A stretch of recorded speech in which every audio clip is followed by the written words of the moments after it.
Olá a todos e a todas. Esse é o podcast Papo Livre, seu debate semanal livre, leve e solto. Nem sempre leve, mas sempre solto. Hoje são 5 de junho de 2020. Eu sou Henrique Vieira e estou com meus amigos Douglas França, E aí, galera? Jailson Genival E aí, pessoal? e como convidado especial hoje, nós temos a assistente social do município de Garanhuns, Lidiane Passos. Olá, galera.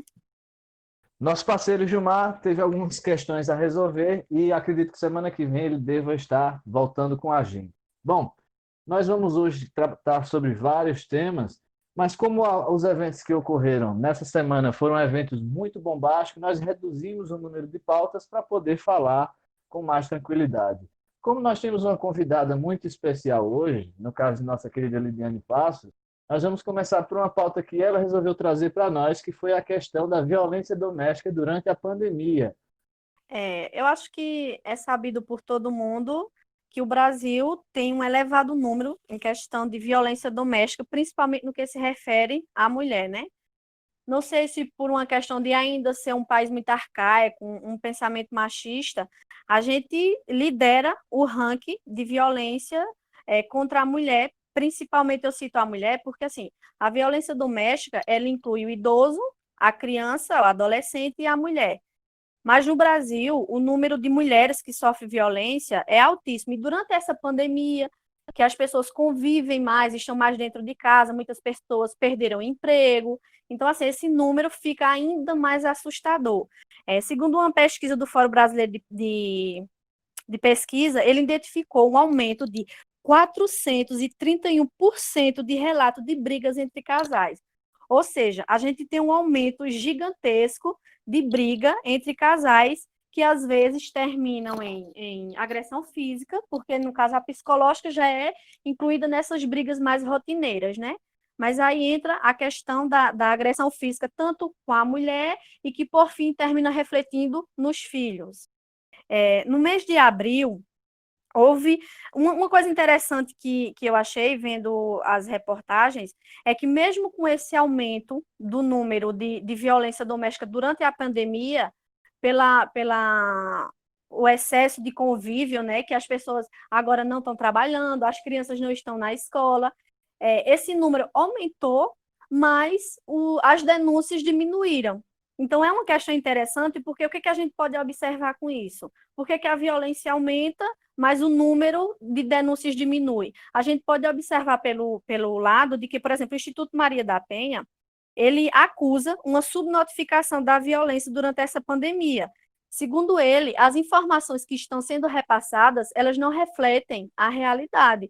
Ou seja, por que essas mulheres não denunciam?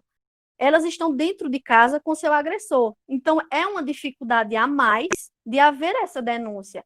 Outra questão que a gente também pode observar, essa mulher denuncia, qual órgão ela vai procurar para pedir uma medida protetiva, porque todos esses órgãos estão trabalhando, a maioria, em sistema de home office, né? Então, não está aberto. Então, o acesso dificultou, mesmo tendo os números que eles aumentaram a questão dos meios de comunicação para que essas mulheres pudessem denunciar, mas o fato delas não terem um apoio maior próximo, uma questão mais humana, mais pegável, mais palpável, tem esse receio, porque ela denuncia, ela consegue uma medida protetiva de urgência, mas aí ela vai para onde? Porque está todo mundo em quarentena. E as casas, abrigos também têm a dificuldade. Então, para onde essa mulher vai? Então, às vezes, ela se omite, ela sofre essa violência e ela não denuncia, porque simplesmente ela não tem para onde ir. Então, isso se agrava mais ainda em um momento que todo mundo está nas suas casas, tanto as famílias quanto as instituições. Então, ela termina sofrendo uma dupla violência, né? Ela sofre a violência dentro de casa e ela sofre uma violência institucional, porque aquela instituição não está por completo para poder dar o suporte a ela. Não, Lidiane, eu queria saber assim de você, na sua prática, no seu ofício. Assim, você vê muito assim esse lado da pandemia mesmo, de ter aumentado algum problema assim sobre esse caso, sobre alguma coisa assim? Você tem alguma coisa assim que você viveu na pele mesmo assim no sentido de você mesmo ter participado de alguma coisa, ou ter visto alguma coisa nesse sentido. É nessa questão que entra justamente o home office, né? Porque nós estamos em casa, a gente trabalha mediante solicitação, então o Conselho Tutelar, que no caso é o órgão onde eu estou atuando no momento como assistente social, eu faço parte da equipe técnica de lá, eles estão trabalhando em regime plantão, ou seja, sai quando é extremamente necessário. Mas esse número aumentou em questão de violência, porque como as famílias estão dentro de casa, aumenta a questão da violência sexual, porque a maioria dos casos de abuso são dentro de casa. Eu tenho um dado aqui, na questão nacional, de que 75,9% das vítimas possui algum vínculo com o agressor. Em 2018, para vocês terem noção, que foi um dos últimos dados que a gente teve, era uma média de 180 casos por dia de violência sexual. Desses, 81,8% eram meninas e mulheres, ou seja, é um número assustador. 4 meninas de até 13 anos são estupradas por dia no nosso país. Isso em 2018. Esses dados podem estar muito maiores e principalmente agora. Então, são questões muito niveladas e que não são amplamente discutidas, principalmente quando a gente está em uma vibe, em um momento tão conservador. Essas discussões, elas são mais abafadas, né? Tem a questão da família, tem a questão que as pessoas falam muito a questão da família estruturada, mas nós que somos da área, a gente não fala a questão família estruturada, porque toda família tem uma estrutura. Então, quando a gente diz, uma família é desestruturada, não, aquela família ela não é desestruturada. Aquela família é disfuncional. Ela, naquele momento, não está cumprindo a sua função de família, de proteção para a criança, para o adolescente, para a mulher, para o idoso. Então, ela é uma família disfuncional. Ela não é uma família desestruturada, porque cada família tem sua estrutura. E essa questão também de, às vezes, a mulher ficar calada, no sentido também muito psicológico, né? De dizer que ela que é a culpada, né? Exatamente. E, você tá se vestindo desse jeito e você vai chamar atenção. É complicado mesmo. São muitos perfis, né? A gente tem o perfil do agressor da mulher, a gente tem o perfil do agressor da criança e do adolescente. Por exemplo, na questão da mulher, a gente tem muito se fala muito na agressão física, mas a mulher sofre uma violência psicológica, uma violência financeira, que é aquela violência onde o marido é o provedor único da casa e ele passa o dia todo, mas eu é que sustento a casa, mas eu é que te dou a roupa. Você não faz nada. Isso, você não faz nada, eu arco tudo. Então, essa violência, ela não é tão explanada porque as pessoas só vê violência como uma questão física. Então, a mulher, às vezes, nem ela sabe que ela sofre uma violência. Isso é que é o preocupante. Às vezes, uma adolescente, ela tem um namoradinho, ela tá lá com ele, eles às vezes pegam no braço dela forte, diz para ela não usar aquela roupa, para não andar com aquela amiga, para não ir para tal lugar. Ela sofre uma violência e ela não sabe que ela sofre uma violência, porque ela não sabe o que é isso. Ela não é discutida em casa. Hoje querem banir as discussões da escola. Então, às vezes, a mulher... Às vezes não, né? Acho que na maioria das vezes, essas violências não estão amplamente divulgadas. Elas são as violências que as mulheres sofrem e elas não sabem que estão à mercê dela. E era justamente sobre isso que eu ia também estar falando, né? Ia perguntar também. E você relatou bem, Lidiane, porque eu observo dessa forma que a questão da violência, né, não é tipo, não é que a violência só física, né, seja, Isso. mas a violência psicológica é tão quanto perigosa quanto a física, né? Então eu vejo dessa forma e como você bem relatou, hoje não querem que a escola fale sobre o tema, né? As famílias já têm um limite, né, do que falar, né? Já tem essa cultura, não sei se posso dizer assim, mas de limitar o que é conversado em algumas famílias. Então, é bem preocupante isso. É. Né? Você relata esses dados, assustador, a gente né? fica muito assustado. De achar também que porque, vamos dizer, casou numa determinada igreja. Eu casei na igreja, eu casei para morrer junto com a pessoa e pronto. Isso. E o que a sociedade vai achar se eu separar? Porque Isso. é surpresa E achar assim, que em pleno século XXI ainda tem esse pensamento, que é um isso, e eu, pensamento muito mais arcaico do isso, tempo mais isso. antigo. É isso, meu amigo. E assim, é uma coisa que eu vejo Não, mas também. aí A questão eu do quero entrar preconceito, também, eu né? quero entrar nessa discussão aí. Eu acho que se você tem uma fé, se você tem uma crença e que você acha que a instituição do casamento é uma instituição que vale a pena você investir nela, mesmo em situação complicada, eu não acho que é um pensamento arcaico por si só. Então, acho que se a gente for colocar assim, a própria ideia de Deus é uma coisa que está há quantos anos aí? Então, é um pensamento arcaico por causa disso. Eu acho que isso não é motivo para que você viva numa vida de repressão, mas você tentar Não, fazer com que seu sim, Não, não, casamento melhore mas e que não você é, mas entenda muita que o gente pensa casamento é assim, ô Henrique. uma instituição sagrada, eu não acho errado. Não. não, não. A questão não é o Não, casamento, Henrique. eu não Licença. falei o A questão casamento, eu não é o falei. casamento em si, né? É, Casar na igreja ou deixar de casar na igreja. O problema é os, O fundamentalismo religioso, é, né?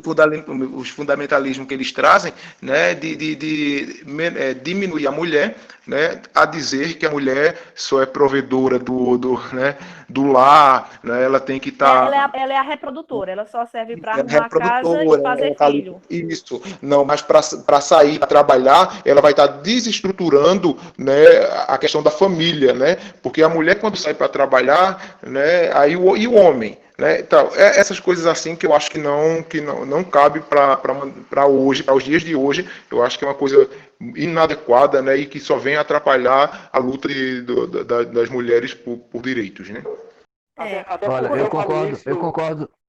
Pode falar, Douglas, fala aí. Não, até porque eu falo isso, experiência própria da minha mãe. Em 91, 92, ela veio para cá. Meu pai não tinha nenhuma condições dele mesmo vir, não trabalhava, não queria saber de nada. Ela que pagou para ele vir.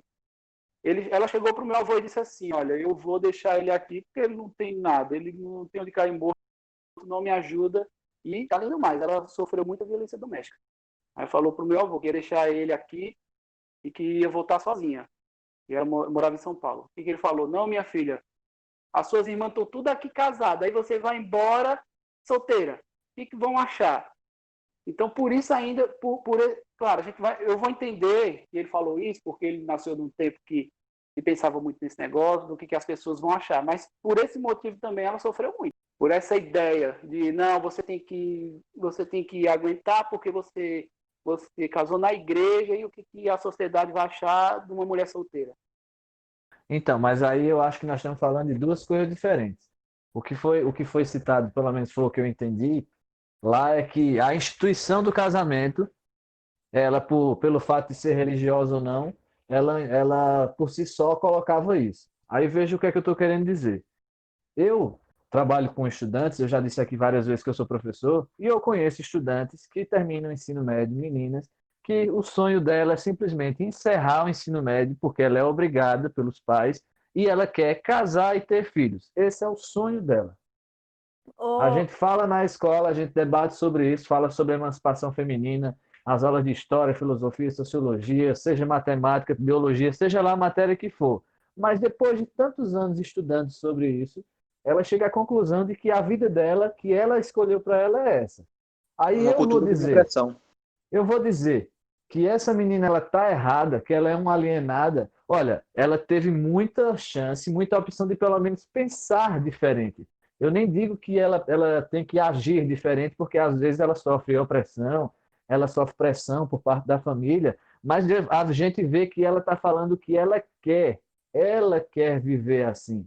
em relação a essa questão da religiosidade, da instituição, do casamento, em relação a um adolescente que, como disse Henrique, ele ouve que ela só quer, quando terminar o estudo, sair de casa.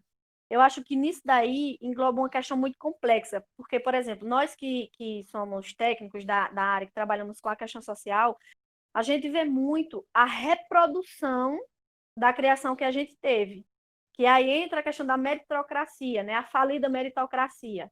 Então, por exemplo, quando a gente tem um caso de um possível abusador no sentido sexual ou um agressor, quando você vai estudar o histórico, quando você vai cercar todo o social daquela pessoa, toda a conjuntura, aquele abusador, ele foi abusado também. Então, é um número muito alto de abusadores foram abusados durante a sua infância. Da mesma forma é a criação. Se eu tenho uma criação religiosa, uma criação muito arcaica, ou uma criação naquele sentido de que, não, você vai estudar, você vai casar, você vai formar a sua família. É muito difícil você fazer um processo, você ter um momento de ressignificação, ou seja, de você ressignificar, dar outro sentido um futuro que você possa ter. Se eu cresci naquele ambiente que era para me estudar, no máximo terminar um ensino médio, ou se eu tiver sorte, no caso das famílias, em situação de uma vulnerabilidade financeira, der sorte de entrar numa faculdade, porque, infelizmente, quando eu digo dar sorte, é no sentido de eu poder ter a oportunidade de ir, porque, infelizmente, não basta querer, né? A gente sabe que no nosso país não basta só querer. Então, assim, a gente termina reproduzindo a criação dos nossos pais. A gente observa pelos usuários do Bolsa Família. A gente tem usuários do Bolsa Família, mães, avós e filhas. As mães do Bolsa Família são as avós do Bolsa Família. Então, é uma reprodução, é uma questão muito enraizada. A gente tem uma criação, a gente tem uma educação muito curativa no nosso país. É um exemplo, eu estava vendo hoje, inclusive no noticiário, que o presidente da República exonerou 2 servidores públicos do Ministério da Saúde que lidavam com a questão da educação sexual. E por que ele exonerou? Porque esses 2 servidores, segundo o presidente da República, incitava e era a favor do aborto. Então, ele distorceu toda uma política, porque essas pessoas são responsáveis pela parte da questão da educação sexual, onde faz um processo de orientação, onde faz a distribuição de contraceptivo e onde faz a legalização, e onde faz a questão do aborto legalizado. Não é eu vou ali abortar, é aborto legalizado pela lei, de pessoas que foram estupradas, de crianças acéfalas. Então, assim, tira essas pessoas. Então, a gente está num momento que tudo que pode dar um norte de emancipação, principalmente da questão feminina, está sendo tirado. A gente está sendo amputada todos os dias. A mulher está sendo amputada no Brasil. Isso é claro, isso é notório. Assim, eu discordo do meu amigo Henrique, né, no sentido de que, né, porque eu não posso atribuir essa questão de querer uma vida em casa e tal, que como se fosse maioria da escola, né, as meninas da escola, ou na sua maioria, que eu acredito que não, né, a culpa delas quererem uma vida dessa forma. Eu acho que é toda uma questão social, uma questão de uma relação social, de igreja, de família, na sociedade no geral, para que elas tenham essa visão limitada, né, a isso. Mas eu tenho certeza que até numa conversa, se você perguntar se elas desejam um trabalho, né, uma vida diferente, conseguir ser dona ela tem do seu próprio eu, né, elas vão querer isso, né? Por mais que elas queiram, veja, eu vejo da seguinte forma: por mais que a mulher queira, né, eu não tenho tanta propriedade, né, porque eu acho que Lidiane é a que tem que falar nessa questão, né? Mas eu acho assim, que por mais que ela fale que quer casar, isso não é uma coisa normal, porque eu também quis casar, né? O homem quer casar também, isso não é uma questão só da mulher. O homem quer casar. Porém, dizer que ela quer casar e quer viver em casa, cuidando de criança e dos afazeres de casa, sem participar da busca pelo dinheiro, né? Eu acho que é meio complicado falar sobre isso. Eu acho que não é dessa forma. O debate vai ser bom hoje, viu? Isso é só o primeiro tema da pauta, viu, galera? Olha só. O que eu falei, já sobre isso, eu acho que talvez tenha havido uma interpretação diferente, né, do que eu quis dizer, é que não é uma maioria, na verdade elas são uma minoria, e eu acho isso ótimo. E aí eu deixo claro para o nosso ouvinte que eu também acredito, eu pessoalmente acredito que isso aí é um modelo ideal, é a mulher ter a independência dela, ter a emancipação dela, é o que eu acredito, é o que eu acho como modelo ideal, de mulher, de mundo, inclusive, mas eu acho o seguinte, eu pessoalmente também acredito o seguinte, ao mesmo tempo que eu acho que esse modelo deveria ser universal, eu também acho que o mundo é grande o suficiente para todos os modelos, incluindo modelos contrários. Isso é Tem verdade. muita gente que critica muito o fundamentalismo religioso, mas o fundamentalismo religioso ele surge justamente do antifundamentalismo. Quando os grupos mais radicais também contra a religião se impõem, também se impõem os grupos fundamentalistas da religião, uma reação ao outro. Mas o que é que eu quero dizer com isso no final das contas? Eu só quero dizer que toda massificação ela tende a deixar as coisas muito nebulosas, muito complexas. E para resumir a minha fala, que Douglas também já vai fazer a participação dele aqui agora, eu só quero dizer assim: as mulheres elas têm que ter o direito de fazer o que quiserem. Elas Isso. só não devem sofrer violência sobre isso. Se por acaso o sonho dela, e aí, como eu repito mais uma vez, não é a maioria, mas em alguns casos acontece, ela tem que ter o direito disso. Porque Lógico. se é uma criação, se é por causa da igreja, seja lá o que for, isso não é um problema. Isso não é um problema. Ela pode querer ter essa vontade, é um desejo dela, desde que parta dela, desde que seja uma vontade e uma escolha dela, não é problema. Agora, quando a gente universaliza e coloca o problema do feminismo na religião, eu acho que a gente simplifica uma discussão que a gente deve ter nesse podcast, inclusive a gente já convida a Lidiane de novo para se ela quiser participar. E aí, uma discussão sobre o feminismo, a gente pode perpassar mais profundamente sobre isso. Mas eu acho que dizer que a religião ela causa isso, ela é um fator em tanta relevância desse jeito, eu acho que é simplificar o discurso. Eu acho que ela tem sua contribuição, mas outros fatores fora da própria religião e dentro, inclusive, do próprio movimento feminista também contribuem para isso. Quando você fala, Henrique, em relação à questão do feminismo, que de fato é um tanto o feminismo quanto a violência doméstica são temas muito amplos que englobam muita coisa. Não é a violência por si, a violência doméstica, é todo um contexto. Da mesma forma que o feminismo, né? Que é uma coisa que daria um podcast inteiro e a gente ainda ficava faltando assunto para completar.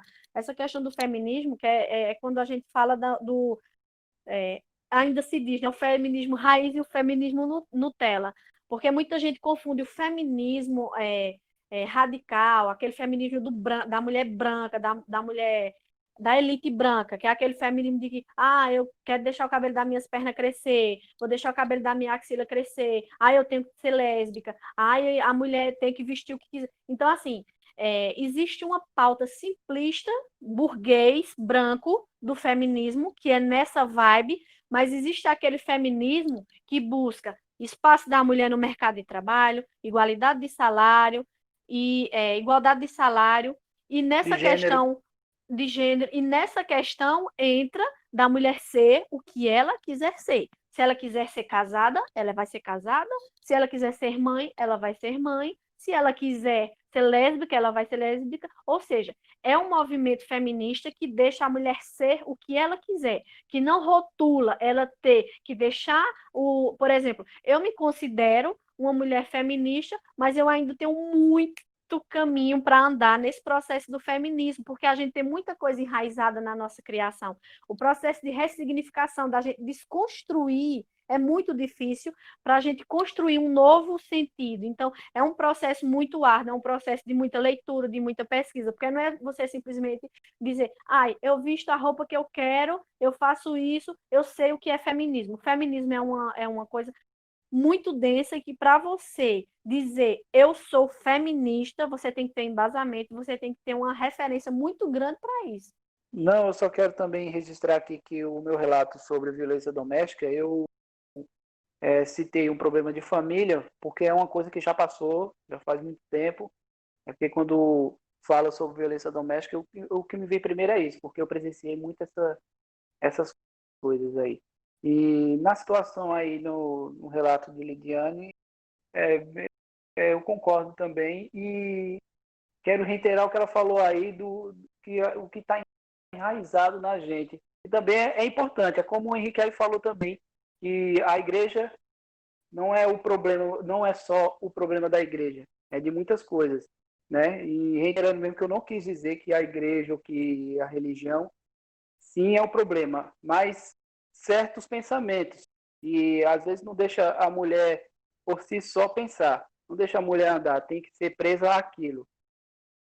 Bom, o papo é bom, O tema é legal. Nós gostaríamos de ter mais tempo para poder discutir, mas a gente sabe que também fica cansativo para você, ouvinte, passar longos períodos, né? Então, para a gente também ter uma pauta um pouco mais corrida, nós vamos dar sequência, que inclusive a sequência é ligada direto. Há um projeto, né, que no Senado que foi aprovado, que ele trabalha sobre a questão da prevenção à violência doméstica como serviço essencial. Lidiane, explica para nós como é isso. Não já era um serviço essencial a prevenção à violência doméstica? Como é que é isso? De fato, já é um serviço essencial, né? Mas foi como eu tinha dito logo no início. Como as mulheres estão presas, não, né? Mas elas estão reclusas em casa, junto com seu companheiro, seu agressor, tem a dificuldade em fazer a denúncia. Então, foi ampliado esse projeto de lei, ele foi aprovado, mas ainda precisa ser sancionado, ou seja, quando ele for sancionado, pode ser que nem a pandemia já tenha até amenizado, quer dizer, vai se saber, né, do jeito que está sendo gerida.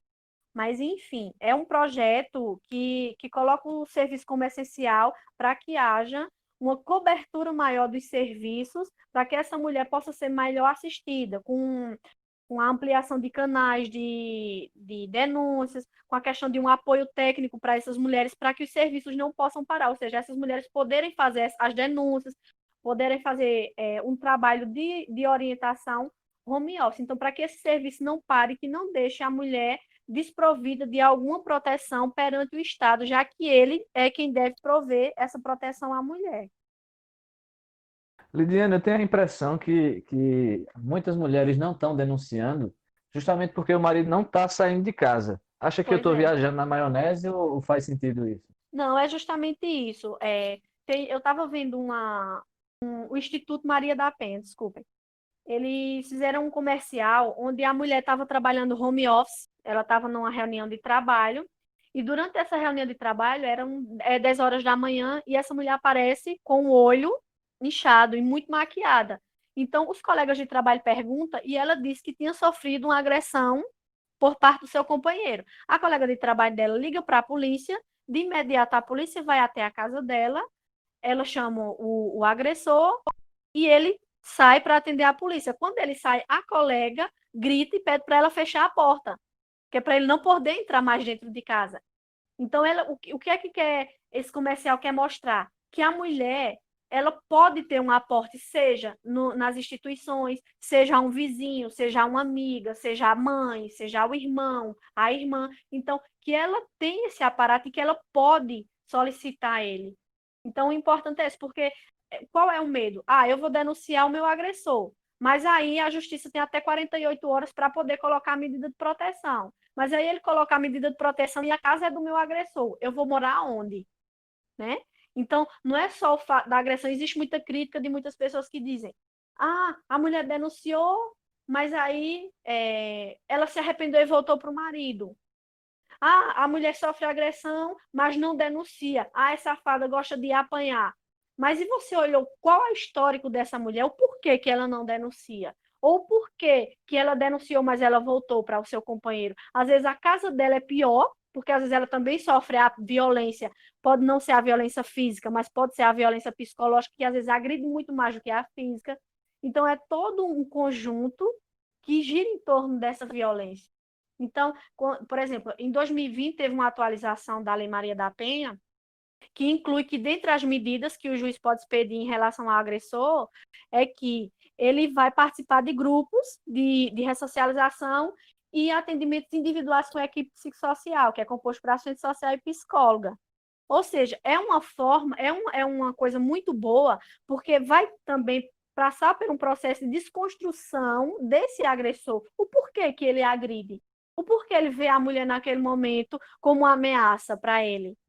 A ameaçar o sexo dele, ao sexo masculino, ao macho da relação. Então, esse atendimento, esses grupos, vai ajudar na desconstrução, porque não basta penalizar ele, tem que mostrar para ele, tem que fazer com que ele entenda o porquê que ele tem esse comportamento agressor. Você não nasce um agressor, você se torna um agressor. Beleza, Lidiane, valeu, é isso mesmo. Agora, Lidiane, para a gente poder fechar esse tema da pauta e para o próximo, como quais são os canais que a mulher ela pode recorrer, mesmo dentro de casa, para tentar evitar, né? Para que o nosso ouvinte, ele talvez tomara, né, ele não esteja passando por nenhuma situação dessa, mas às vezes tem um vizinho, às vezes tem alguém que ele conhece que pode estar passando por isso. Quais são os canais que a mulher tem para recorrer e lutar contra essa violência doméstica? O primeiro é o 180, né? Que é a denúncia, que é o canal da Secretaria da Mulher, que ela pode fazer essa denúncia. O 180, que é o principal, mas também tem o 190, que é da Polícia Civil, que ela pode ligar direto. E tem sites, inclusive o TJ de Pernambuco, ele fez um site muito interessante que a mulher preenche um formulário e nesse formulário ela pode ter o atendimento psicológico e tem a questão que eles fazem o BO, né? Então, assim, são vários canais, você pode até acionar a delegacia local da sua cidade, se você tiver o número. Então, o que você tem que saber é que você não está sozinha. O que a mulher tem que saber é que ela nunca está só. Outro canal também que a gente falou pouco, mas em relação à criança ou adolescente, na questão da violência, é o Disque 100, né, que pode fazer essa denúncia, os vizinhos, porque geralmente essa violência é cometida em relação aos pais ou ao cuidador, para o Disque 100 ou o número do Conselho Tutelar da sua cidade, que está funcionando, não parou, nenhum desses serviços pararam, que fique claro. Todos esses serviços estão trabalhando home office e em regime plantão. Então, nenhum desses números vão ficar sem assistência. Então, Disque 180 da mulher, ou 190, que é o número da Polícia Civil e Delegacia Local. E na criança e do adolescente, o número 100, ou o Conselho Tutelar Local, que você também pode fazer essa denúncia de forma direta. E só para complementar também, tem o aplicativo da Magazine Luiza, viu? E pode fingir que vai fazer uma compra lá no aplicativo. Isso. E lá tem um botão para denunciar a violência contra a mulher. Indica o personagem virtual da empresa da Magazine Luiza. E tem um dado aqui que está dizendo aqui, em 2020, as denúncias de violência doméstica aumentaram 14,1%, comparadas ao mesmo período de 2019. A situação é realmente bem complicada, né? Mas aí, vendo esses canais, né? Tomara que a situação... Eu pessoalmente vejo números de denúncia sempre como positivo.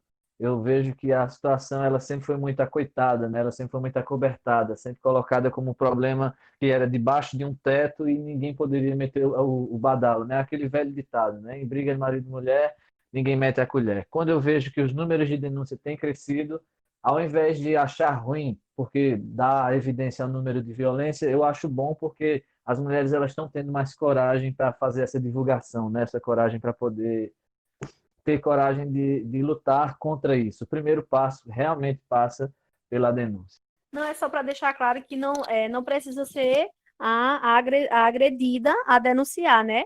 Porque antigamente a mulher é quem tinha que fazer esse BO ou fazer a denúncia, mas hoje qualquer pessoa pode fazer essa denúncia para esses números que foi citado. Isso aí. Bom, vamos em frente. Agora nós vamos com um dos dois grandes temas que nós vamos trabalhar hoje, que é a questão dos protestos que houve aqui no Brasil no último domingo, encabeçados pelas torcidas organizadas. E aí nós vamos começar por um enfoque mais esportivo, para até dar uma desanuviada um pouco, no clima um pouco mais tenso da última temática. Douglas, torcidas organizadas durante muito tempo se tornou símbolo de baderna, de bagunça, de briga, de vandalismo, de um monte de outras coisas. Quer dizer que agora viraram símbolo pela luta da democracia? Será mesmo? Até quando? Pois é. Até tem um clássico entre Corinthians e Palmeiras e eles se matarem na rua. Eu não quero aqui dizer que não devem protestar, é válido o protesto e tal, mas vindo de quem, né? Logo, numa torcida organizada, que para mim, né, queira ou que não, podem dizer que é um comentário meio extremista, meio radical, mas foi tomado pela sua maioria em bandidos. Eu falo logo assim, em bandidos mesmo. Não estou falando a maioria, não estou generalizando, mas infelizmente é o caso sim, principalmente de uma das maiores, né, que é a Gaviões da Fiel, né? Torço para o Corinthians, mas a Gaviões da Fiel não me representa de jeito nenhum. Aí teve esse protesto, mas até quando vão? Eu lembro muito bem daquele que eles se juntaram na época do acidente da Chapecoense. Vocês vão bem lembrar disso. Mas e depois? Depois disso teve morte, teve briga entre torcida. Então, estão reivindicando o quê, cara pálida? Reivindicando democracia? Ok, mas se um corintiano que estava lá, não todos, mas a maioria que estava lá, quando vê um palmeirense na rua, quer bater no cara porque ele não torce para o mesmo time, ou vice-versa. Então, eu não sei o que eles estavam pedindo ali no momento. Eu também sou muito crítico às torcidas organizadas. Eu acho que todo mundo tem o direito de protestar, todo mundo mesmo. Acho que todo mundo tem que protestar, na verdade. Eu acredito que as ruas foram tomadas pelos bolsonaristas há muito tempo. Só a manifestação a favor do presidente, né? Isso aí já era uma coisa que já estava realmente enchendo o saco. Mas eu sou muito cético quanto às torcidas organizadas. Eu Também. assisto alguns outros podcasts, eu vi o Juca Kfouri e o Mauro dizendo eu nunca fui totalmente contra as torcidas organizadas. Olha, eu tenho alguns anos de história como torcedor e também do Corinthians, e ali, de todos esses anos, eu acho que não houveram 5 coisas positivas que eu vi da Gaviões da Fiel em todos esses anos. E quando eu falo Gaviões da Fiel, eu coloco também Mancha Verde, coloco Independente do São Paulo, coloco Força Jovem do Flamengo, coloco todas as torcidas organizadas que existem no país. Aqui de Pernambuco, do Sport, do Náutico, né? Todas essas torcidas, para mim, elas guardam dentro delas muitos problemas em relação à violência e tudo mais. Então, o que eu quero dizer, para a gente ser resumido aqui nessa história, é: eu acho muito importante que pessoas estejam na rua protestando contra o presidente. Acho que não é hora disso, já voltando um pouco atrás, acho que não é hora disso. Acho que a gente tem que respeitar a pandemia. Nós estamos vivendo a margem de 1.500 dias por dia, 1.500 mortes por dia. Isso dá, a cada 10 dias, dá 15 mil pessoas por dia, a cada 10 dias, né? Então, como é que a gente pode estar fazendo protestos se igualando aos bolsonaristas que são famosos pelo negacionismo do Covid-19? Eu acho que esse também é um outro problema, a gente pode até discutir um pouco mais à frente sobre isso. E as torcidas organizadas, para mim, elas não são um exemplo de democracia. Elas não são, dentro das suas próprias fileiras, elas não são exemplo de democracia. Quando o Douglas falou, elas não permitem que pessoas de outras cores possam conviver junto com elas. E eu falo assim, Douglas, não é nem de times rivais. Basta ser de outra camisa, basta ser de outra torcida organizada dentro do próprio time, que já é motivo para briga, já é motivo para violência. Então, Pois assim, mesmo. é importante ver que isso tem seu aspecto positivo, mas eu deixo meus 2 pés atrás em relação às torcidas organizadas. Jailson, manda bala. Você é bem mais otimista que eu. Já meu ponto de vista é o seguinte: se independente das torcidas organizadas, a gente concordar ou não, não concordo com quando o Douglas fala que todos, eu não sei se ele falou todos, né, mas grande parte sejam bandidos. Eu não vejo dessa forma, né? Tem muita pessoa do bem lá, né, Falei que todos não, viu? Falei participa todos não. participa Infelizmente, a pela, maioria. Falei todos não. participa pela Infelizmente, a maioria. participa, e foi o que eu falei depois, né? Maioria. Aí participa pela algumas vantagens e por querer estar próximo mesmo do calor da torcida. Mas independente disso tudo que foi dito, eu acho que não minimiza e não tira o direito deles sair em rua e fazer o protesto. Primeiro ponto, né? Primeiro ponto, eu acho que não é porque é torcida de time, porque eles brigaram, porque fez isso ou aquilo, que minimiza o direito deles sair em protesto pela democracia. Eu acho que isso aí, né? Porque lá, além da torcida, se a gente assistir, como eu vi algumas lives, algumas coisas, a gente vê que tem muitas pessoas de vários times, na verdade, ali, tem de vários times, e tem pessoas que não estão com camisa de time, que são pessoas que foram e aderiram-se ao movimento, e eu acho válido. A grande questão eu não concordo nesse momento, eu não concordo com eles irem para as ruas. Por quê? Porque esse momento como o Henrique falou, tá? É uma pandemia que está aí, tá? Tem uns perigos, a gente termina indo para um movimento desse, volta para casa, traz a doença, infecta os familiares, então eu acho que esse não é o momento, né? E se for para um lado político, né, tem outras coisas aí que a gente também pode emendar também, se for o caso, mas eu acho que, sendo a questão da pandemia, eu acho que eles não deveriam estar pelo sentido da doença se propagar. Lidiane, você quer fazer algum comentário sobre as torcidas? Eu sempre fui muito anti-torcida louca, insana. Mas, assim, eu concordo em relação a Jailson, desde que pacificamente, é, que não seja. Também essa história de pacífico, ninguém consegue, infelizmente ou felizmente, não sei, ninguém conseguiu direito levantando bandeira branca, né? Todo o histórico que a gente tem de conseguir alguma conquista histórica em relação a direitos, infelizmente foi regada a sangue, né? A gente não tem como negar isso. Ninguém conseguiu num paz e amor. Eu acho que se for um protesto legítimo, eu acho que todo mundo tem direito. Não acho também um momento, devido aos riscos sanitários que a gente está vivendo pela questão do Covid, mas eu acho que alguns loucos teriam que iniciar. Foram os loucos da torcida organizada que puxaram essa bandeira. Que bom que alguém puxou. Talvez nesse momento precisava de alguém dito louco, dito baderneiro, ou seja lá o que for, puxar para que a sociedade, para que o governo, para que os outros loucos do outro lado vejam que eles não são únicos. Então, eu acho que a gente precisava que alguém levantasse o dedo e dissesse: opa, tem outro lado aqui. É justamente isso, Lidiane. Quando a gente. Veja bem o que é que a gente está falando, né? A gente está falando de democracia e a gente está determinando quem pode ou não sair numa passeata para a democracia. É interessante, né? A gente está falando de democracia e estamos falando, não, você determinado que você está Quem numa. determinou que não pode sair, Jair? Quem determinou? Você acabou de falar, cara. Pelo menos Se você. no seu discurso, você falou que Não, então. não concorda Não, com você eles, não ouviu, porque eles você não são ouviu o isso, que são eu falei aquilo. no começo. Você não ouviu o que eu falei no começo. Eu falei que era legítimo, sim. Beleza, protestar. Mas e depois? O que vai acontecer? Porque Gaviões da Fiel, nenhum outra Depois torcida não importa, organizada, depois não importa. O depois do movimento que eles outra vão fazer, torcida. cabe a Sim, mas eles, outra à torcida. polícia, mas nós estamos falando da passeata, nós estamos falando do Mas. movimento contra a democracia, Sim. Por a favor da exemplo, democracia, né?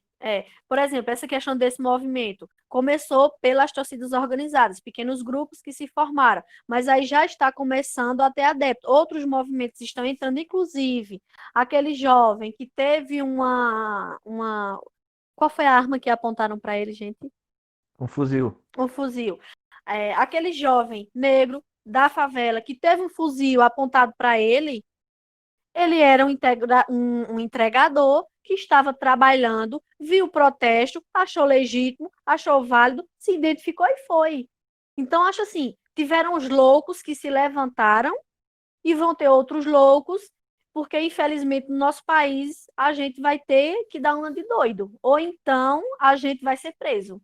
Então, eu acho assim, a gente está no extremismo tão grande, que, infelizmente, parece que a gente vai ter que levantar de uma forma, às vezes, um pouco extrema, né? Quando a gente for tratar de outros assuntos, entra mais nisso. Mas eu acho que alguém precisava levantar a bandeira. Bom, eu acho assim que nós colocamos assim uma risca. Ficou claro aqui, foi até bom o debate, né, nesse caso.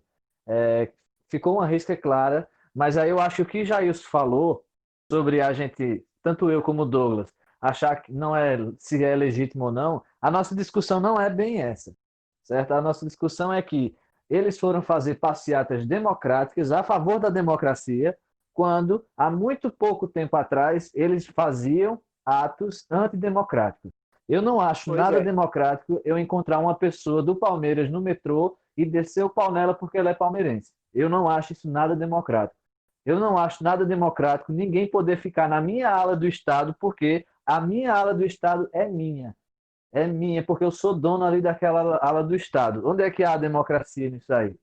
Então, assim, eu acho que eles têm todo o direito, como qualquer cidadão tem, de fazer a manifestação. mas eu acho que as organizadas, as torcidas organizadas do Brasil, especialmente aquelas que estavam protestando, e aí vou citar Gaviões da Fiel, Mancha Verde, alguns membros da Independente do São Paulo, a Independente não participou oficialmente, e algumas outras representações, eles, pelo menos na minha visão, eles não têm estofo moral para se tornarem representantes da democracia.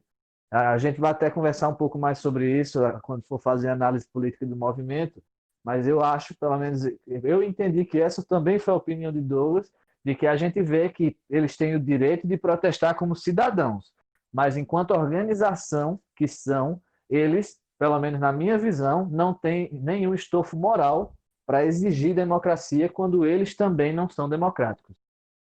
É o que eu falei no começo. Tem direito a protesto, ok, tem. Mas com o slogan Gaviões da Fiel, não tem nenhuma moral, não. Porque eles não são. Eles não são.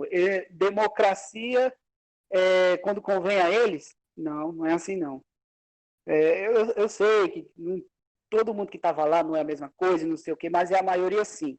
É a maioria sim. Eu falo pela Gaviões da Fiel porque eu sou corintiano, mas eu enquadro todas as torcidas organizadas. Nasceram de boas ideias, nasceram da paz, nasceram de torcer para um time e só, mas hoje em dia, infelizmente, o que a gente vê é um grupo tomado por maioria que não vale nada.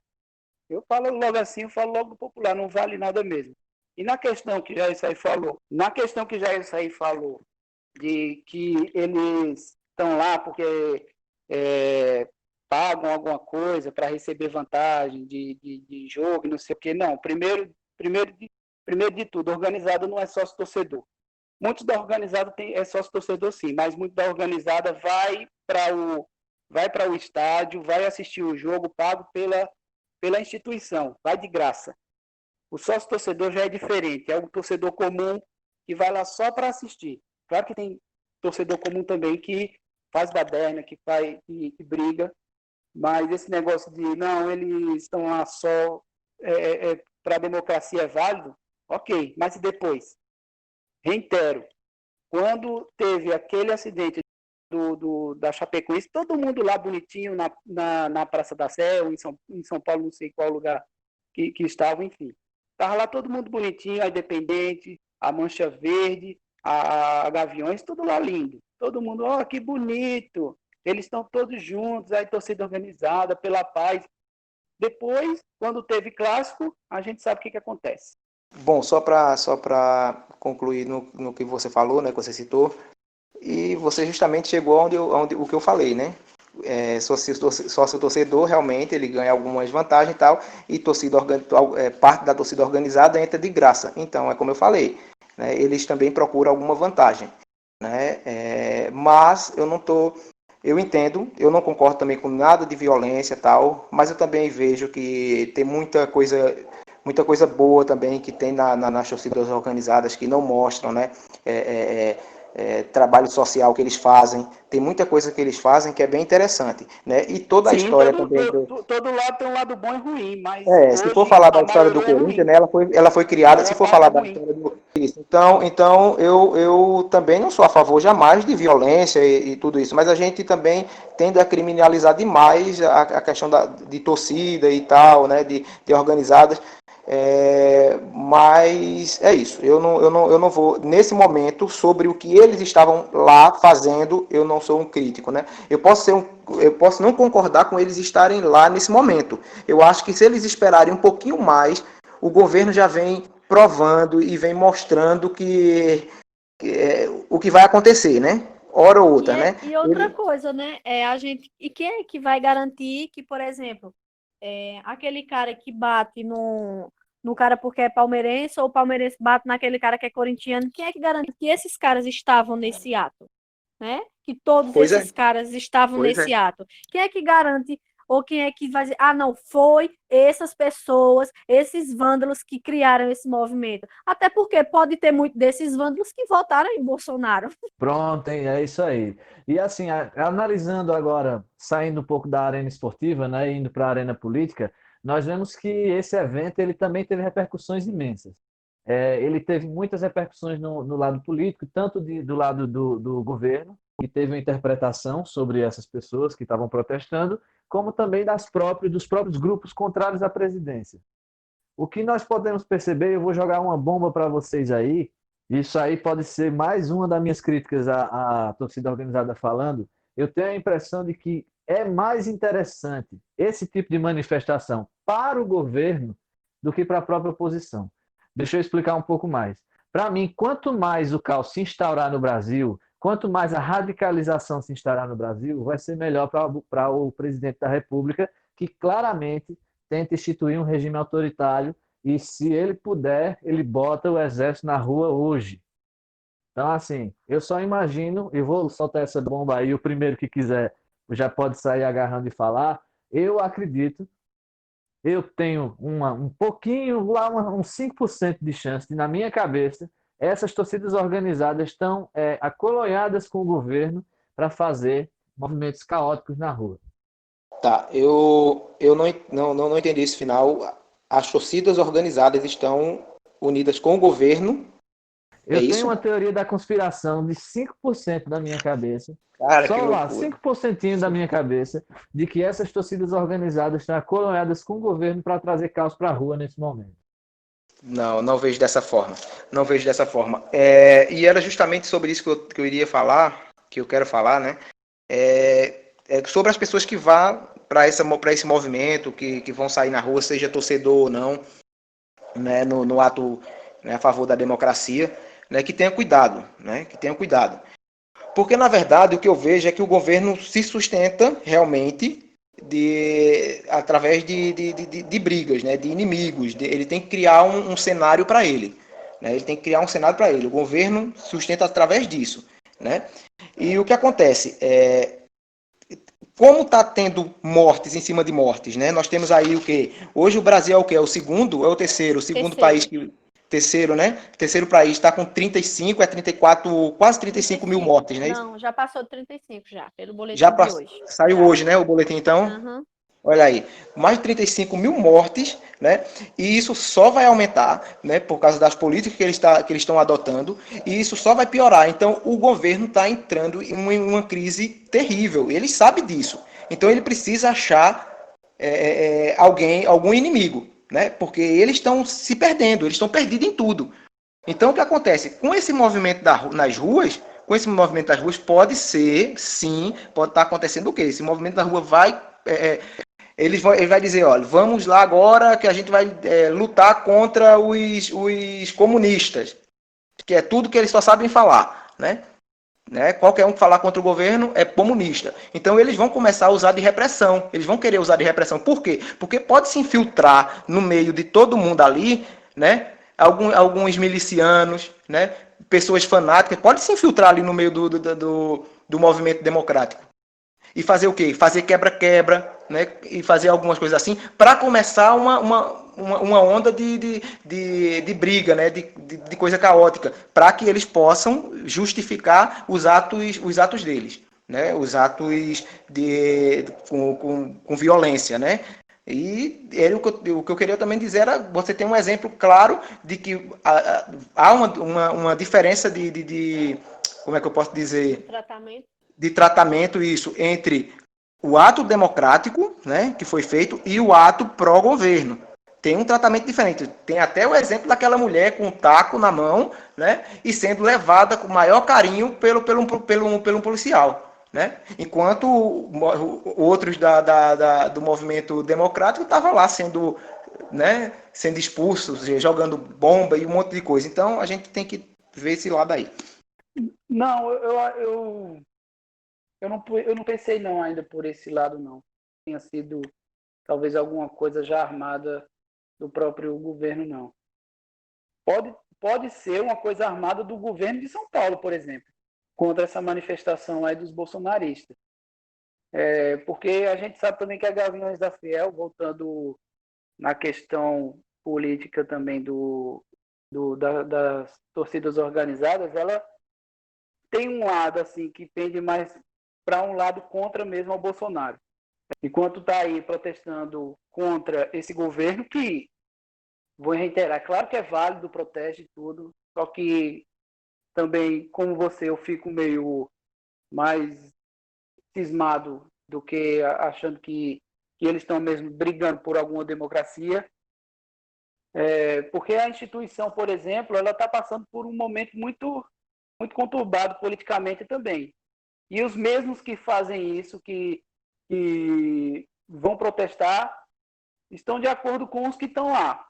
Então, eu não sei muito bem o que eles querem, porque fazem o barulho, entre aspas, fazem baderna para o que está acontecendo no país, que tem que fazer mesmo, o protesto, ok, mas também fecham os olhos para alguns problemas dentro da instituição, porque estão pagos também para ficarem calados. Então, democracia ali, eu acho que passa longe. Lidiane, qual a sua visão política desses protestos do último domingo? Eu estou chegando à conclusão que brasileiro não sabe viver em democracia. Eu não sei se é uma questão de educação, não sei se é uma questão já histórica que a gente o processo de invasão que teve, os portugueses e essa coisa toda, mas o brasileiro, ele tem uma coisa que ele não consegue viver com democracia. Ele confunde o A com B, um B com C, e ele faz uma misturada toda. Então, assim, a gente tá tão desacreditado que uma coisa interessante relacionando a isso, né? Por exemplo, a questão do protesto. Henrique acha que pode ter uma conspiração, acha um número pequeno, né? Que pode ter uma conspiração do governo para que o governo possa se fortalecer e a população vê um ato pró-democracia, na verdade, como uma ameaça à democracia. Então, a gente fica naquela, a gente está tão desacreditado que a gente não acredita mais em nada no Brasil. A gente não acredita em ato pró, em ato contra, a gente não acredita em 1.500 mortes que tem no Brasil, porque quando era na Itália, morreu 750 pessoas na Itália. Meu Deus, 750 pessoas, minha gente, isso é 750 pessoas. Aí morreram 1.473 pessoas no Brasil. Aí as pessoas, isso é mentira. Tem gente morrendo de acidente de moto e colocando Covid. Então, a gente está tão desacreditado que toda mobilização, que todo protesto, a gente termina sem saber o que a gente vê dele. É assim, eu só quero deixar claro, viu, gente, entre vocês aí, que isso é uma conspiração, sabe? Uma teoria de conspiração só de 5%. Mas isso é uma coisa que passa pela minha cabeça, viu? Que fique bem claro, isso passa sim pela minha cabeça. Para deixar registrado também a minha opinião sobre essas questões políticas, né? Eu imagino que para Bolsonaro esse é o cenário perfeito. Eu não sei se para vocês têm essa visão. Para mim, o cenário perfeito para Bolsonaro é quando as pessoas estão na rua quebrando, porque saiu um bolsonarista no outro dia, um pastor, que eu agora esqueci o nome dele, falando que uma pessoa quebrou uma loja que saqueou uma bolsa de 300 mil reais lá. Eu nem sei se houve realmente isso, mas isso alimenta o bolsonarismo, sabe? O bolsonarismo se alimenta de ódio, de raiva. E se eles estavam procurando alguém para odiar, agora eles acharam, sabe? E eu vejo que esse ódio que está se alimentando, e se isso for uma tendência de todo final de semana ter protesto contra e a favor em vários lugares, com o Covid-19 ainda por cima, nós vamos ter uma coisa muito mais caótica. Porque nós vamos ter os governantes, governadores e prefeitos querendo que não haja manifestação por causa do Covid, e nós vamos ter o problema da questão da democracia sendo colocada numa pauta de guerra. Eu, como professor de história, sou um conhecedor e um leitor da história do Terceiro Reich, sei que não se combate fascismo, não se combate o nazismo com flores, não se combateu o nazismo com armas e o nazismo chegou aonde chegou, destruiu o meu mundo numa Segunda Guerra Mundial. Mas eu, pessoalmente, não acredito que seja hora nem momento de seguir com a marcha mais forte contra o governo. Eu acho que a resistência, a resiliência de você se cuidar, de você proteger sua família com todo o carinho do mundo, é a maior forma de oposição que você pode fazer a esse governo hoje.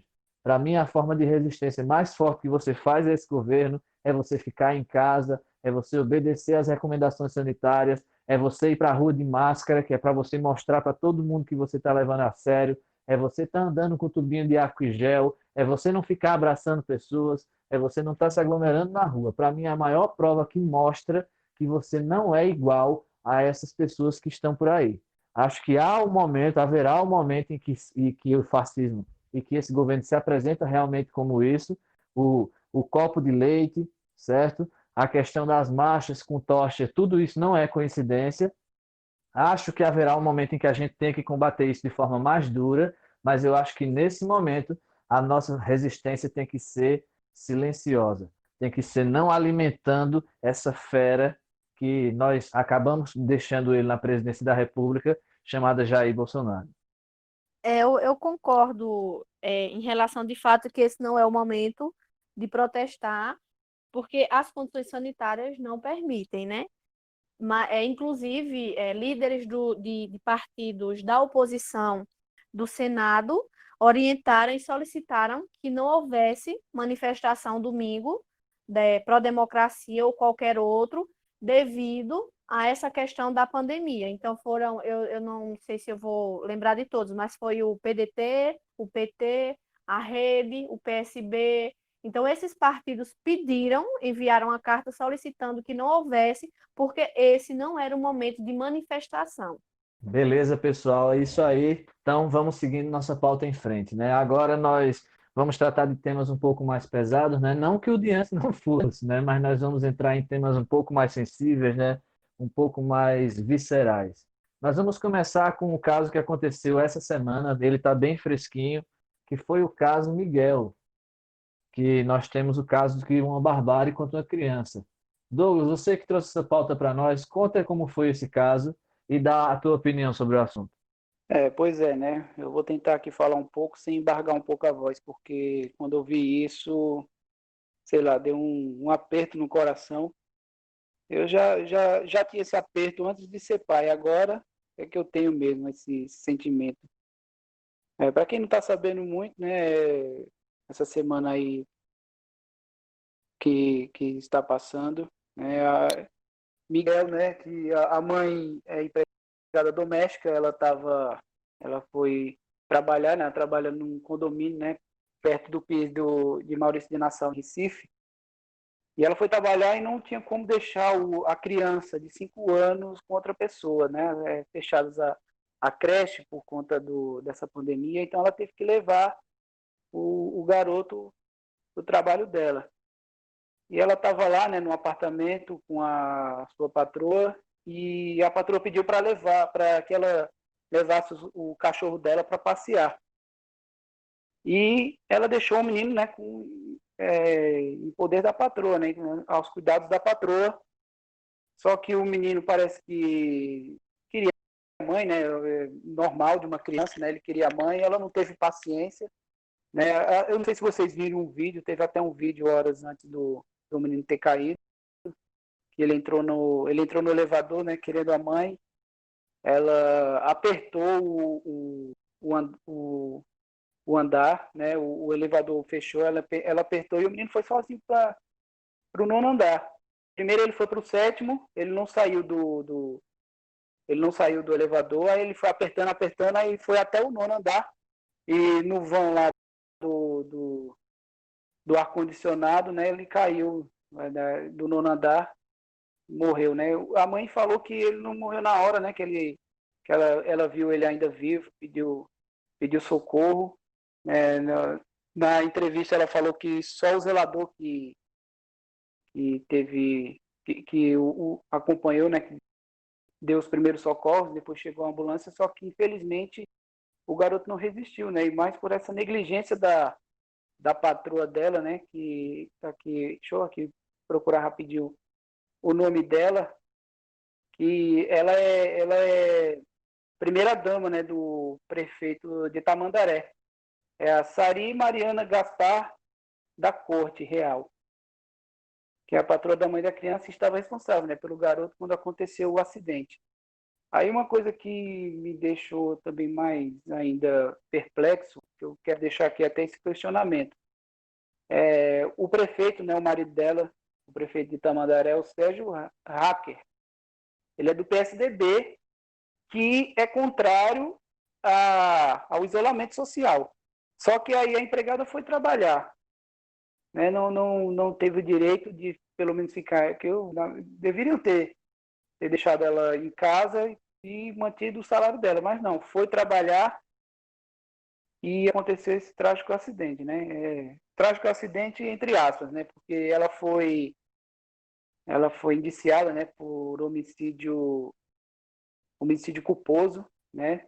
Sem intenção de matar, mas pelas imagens da câmera do prédio, deveria ser homicídio doloso. E para ficar mais ainda desnorteado com uma notícia dessa, ela foi solta, né? Pagou fiança de R$ 20.000. Então, uma vida, vamos dizer que valeu R$ 20.000. Será que se fosse a empregada que tivesse deixado um dos filhos dela ter caído do prédio, ter morrido, teria acontecido a mesma coisa? Ela seria solta mediante pagamento de fiança? Lidiane, você que tem mais experiência que todos nós na área do direito da criança, né? Não que você seja um advogado especialista em direito da criança e do adolescente, né? Mas você trabalha com isso, você tem mais experiência. Será que além do homicídio culposo, né? Que a gente sabe que ela não quis matar a criança, mas isso aí não se trata de abandono, de incapaz, não?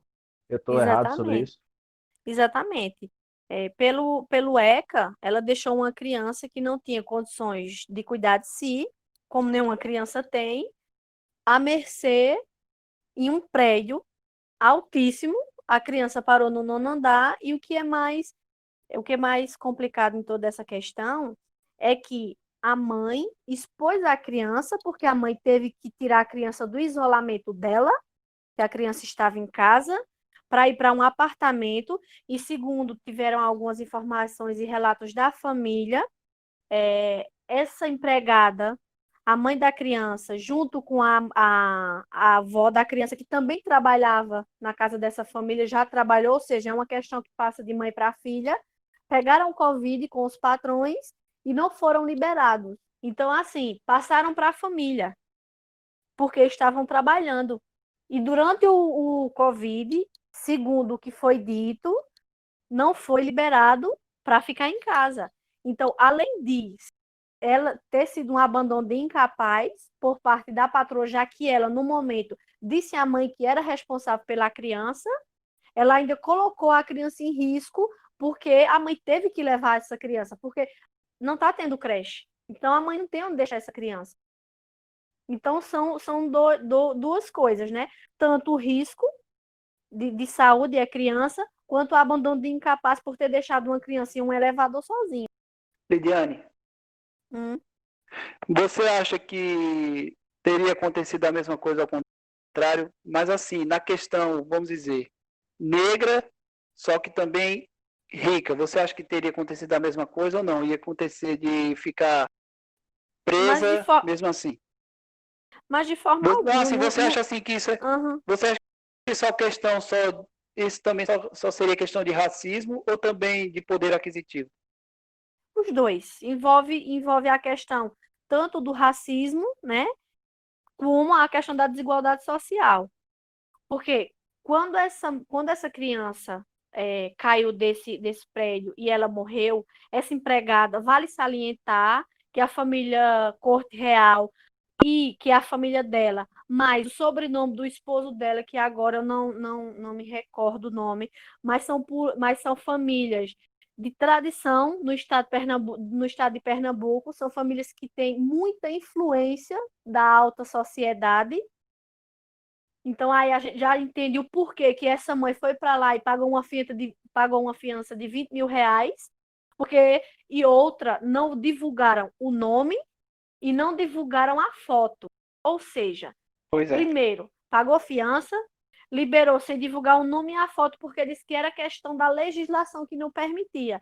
Então a mãe até no entrevista questionou, não podia, mas se fosse eu, uma empregada doméstica e preta, meu rosto estava estampado em todas as redes sociais. Então a gente vê escancarado a casa da Sinhá e a Senzala. Aí se escancarou. A gente está vendo no Brasil o escancaramento da desigualdade racial, da desigualdade de gênero, da desigualdade de renda. A gente está vivendo um momento de escancaramento, não tem outra palavra, é um momento de mostrar, de escancarar realmente que existe diferença entre o rico, entre o pobre, entre o preto, entre o branco. A gente está vivendo um momento de lado. Eu sou desse lado e você é desse. Seu tratamento vai ser assim e o meu vai ser assim.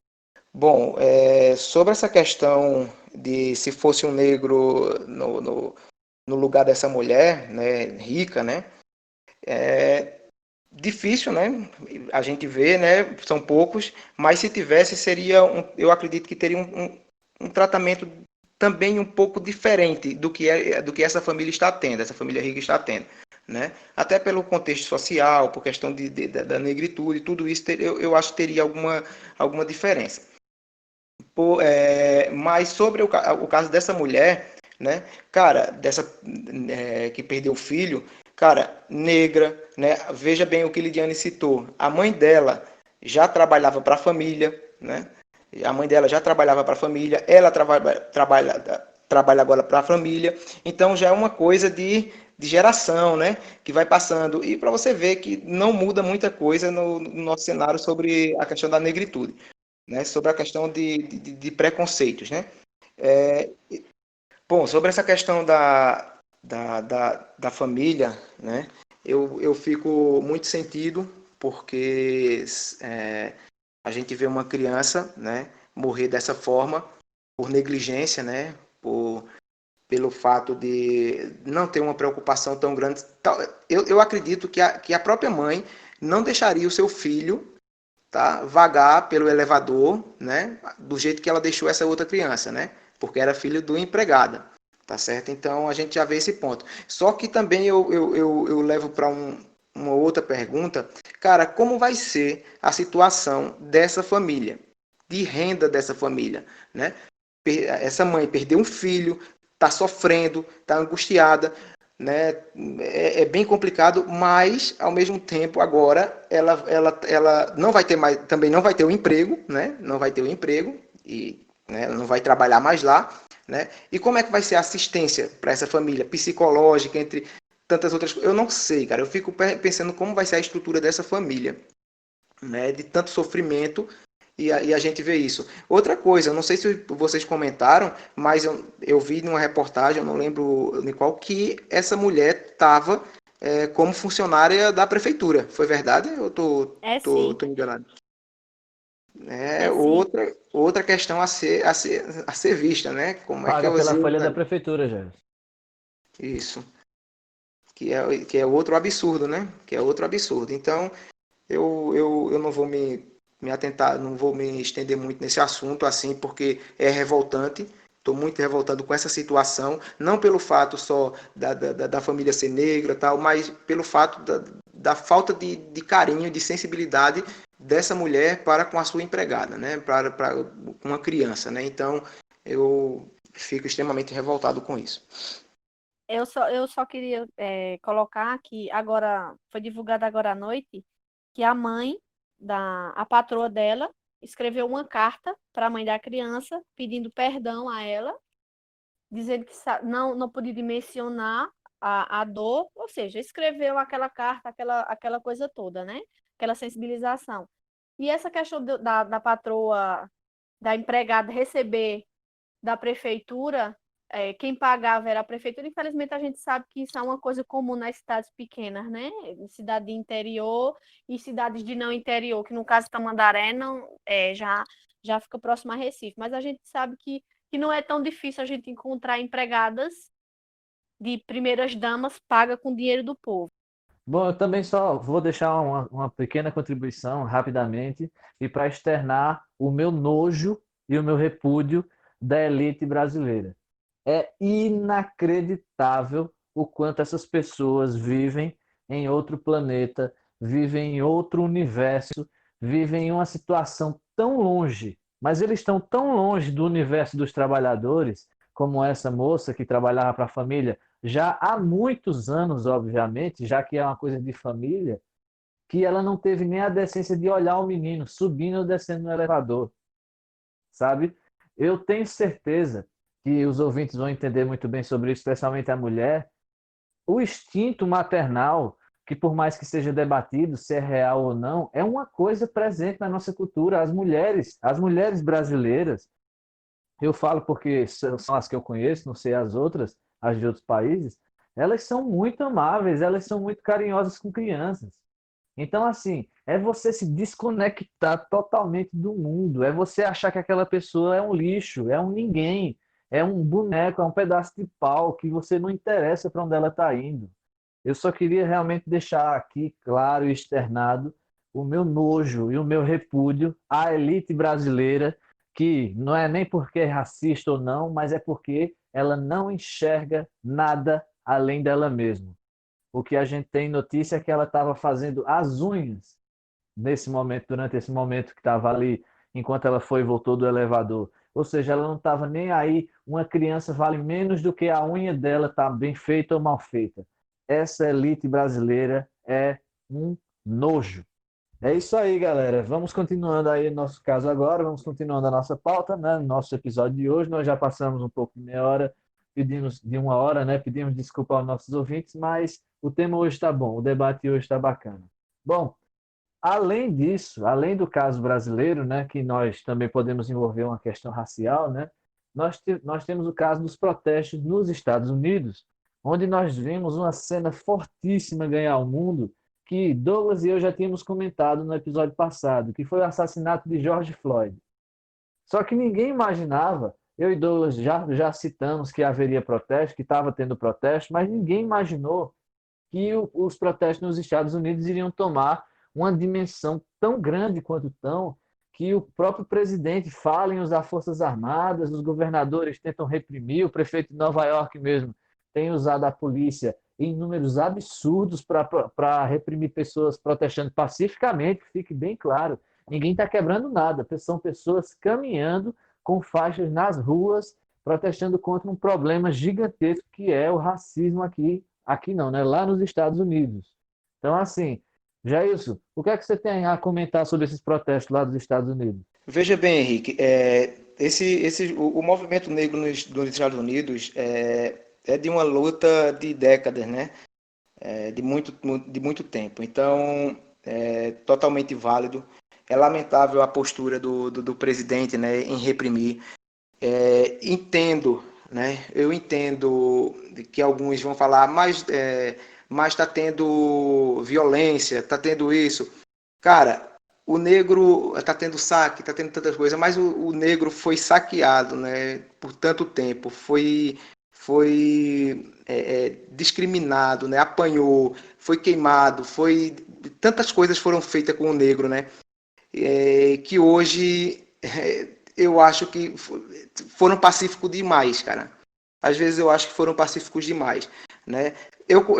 Sempre sou a favor da paz, da que tenham, mas eu acho que se esse movimento não tivesse feito a metade do que já foi feito, não estaria sendo divulgado em mídia, não estaria sendo divulgado da forma, com a proporção que está tendo, né? E assim, pessoal, não é um caso isolado, né? Nós não podemos falar que é um caso isolado, né? Há vários relatos e várias atuações há várias atuações da polícia de maneira totalmente preconceituosa, né, grosseira, né, e é para matar a grande maioria das vezes. Então, não é só um caso que foi morto assim, teve outros negros também que foram mortos da mesma forma. E isso é uma coisa recorrente nos Estados Unidos. Infelizmente, é uma coisa recorrente nos Estados Unidos. Eu me solidarizo, né, pelos irmãos negros, então é isso, eu espero que a gente possa chegar a algum lugar através desses protestos. Valeu, Jailson. É isso aí mesmo. Imaginando e vendo essas cenas nos Estados Unidos, nós vemos a repressão policial e eu também tenho algumas opiniões sobre isso, eu vou deixar um pouco para depois, mas eu queria ouvir um pouco você, Lidiane. O que é que você tem achado desses protestos nos Estados Unidos? Eu acho nada mais que justo, né? Haja vista o histórico de violação que o negro tem nos Estados Unidos, né? Um país altamente preconceituoso e nada mais justo. Eu acho que o mundo como um todo, ele está esgotado Então, chegou um momento que a população não aguenta mais e agora chegou no limite. Eu acho que esse foi o caso dos Estados Unidos, né? A gente vê pelo toque de recolher. Eu sempre brinco nas conversas da gente que quando o povo coloca sangue nos olhos, ninguém apaga esse fogo mais. Então, eu acho que é isso que está acontecendo nos Estados Unidos. As pessoas acenderam a fogueira e não vai ser com a mangueira pequena, não vai ser com água pouca que vai apagar essa chama, essa sede de justiça e de igualdade deles, não. Só para dar uma complementada, para você ver o tamanho do absurdo, né, de como é lá, né, um repórter da CNN foi preso, na verdade, né, ele foi preso durante uma transmissão ao vivo, né? Agora, pelo fato de quê? Por ser negro, né? Porque além dele tinha outro colega que era branco também fazendo a cobertura da mesma do movimento e não foi preso. E ele tinha ido para perguntar aos policiais qual o local seria mais seguro para eles estarem, né?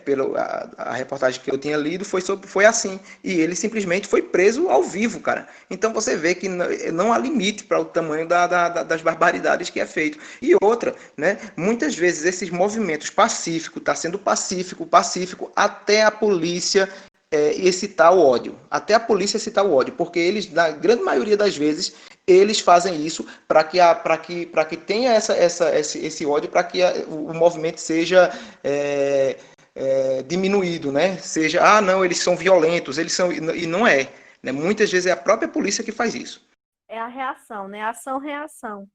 Eu acho que esses protestos ficam uma coisa clara que a gente pode observar é que a polícia, tanto a polícia internacional como a nacional, ela é despreparada para lidar com o diferente.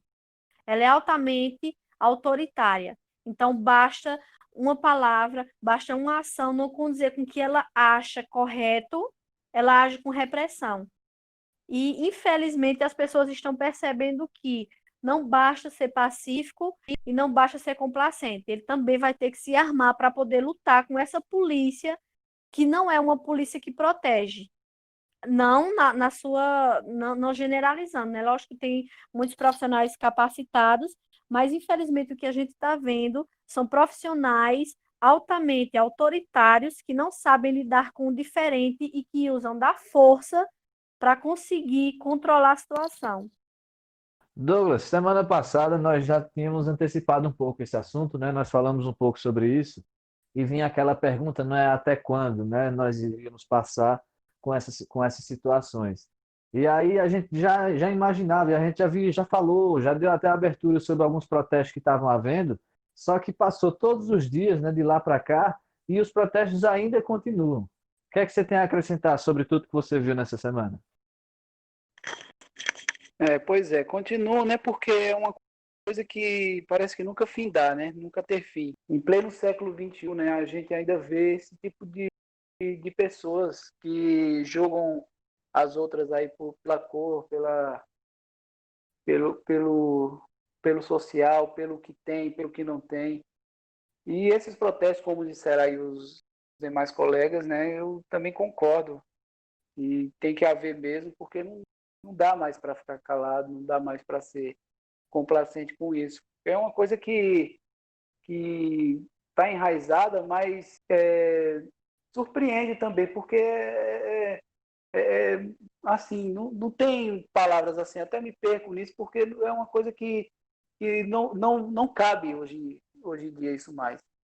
É que a gente já vive, vamos dizer, uma liberdade, que está meio que disfarçada, né? Que tem muita coisa ainda para melhorar, com certeza, mas antigamente era muito pior. Só que parece que esses tempos vêm voltando, vem piorando cada dia mais. Então, na questão dos protestos, tem mesmo que protestar, tem mesmo que reivindicar, né? Porque não dá mais para ser isso, né? Todo mundo tem que ser igual, né? Perante a justiça, perante a todos. Mas a gente sabe que parece que está muito longe disso, sendo que já era para estarmos bem avançados. É isso mesmo. Eu vou falar um pouco sobre a questão dos Estados Unidos quando eu também for falar do racismo no Brasil. Aí eu faço algumas analogias de lá para cá. Então, galera, nós agradecemos muito a todos vocês que têm nos ouvido até agora. Nós vamos agora entrar no nosso tema principal da semana, que é a questão do racismo.